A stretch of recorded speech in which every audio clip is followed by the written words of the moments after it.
Hello, ஆ என்ன பண்ற? சும்மாதான் வீட்ல. நீ? நானும் சும்மாதான். ம் சாப்பிட்டியா?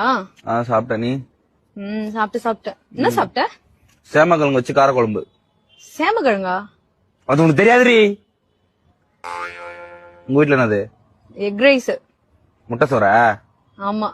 ம் அப்புறம் அப்புறம் என்ன? சொல்லு. என்ன? ம் ம் சொல்லு. சொல்லு. நீ சொல்லு. நீ சொல்லு. நீ சொல்லு. சாப்பிட்டியா? சாப்பிட்ட, நீ அதான் சொன்னல.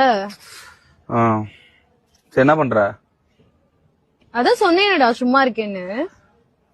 ம் மாமா அது துவைக்காதமா, அது நானும் போடவே இல்ல. நான் வெளியில எங்கேயும் போகல, வீட்டுலதான் இருப்பேன். சொல்றா. சொல்றி. என்ன பண்ற? மொட்டை மாடிதான், அதான் சொன்னேன்ல. ஆமால. சரி சாப்பிட்டியா? சேமக்கிழங்கு காரக்குழம்பு. ஆமால. சரி சரி சரி. அப்புறம் ம்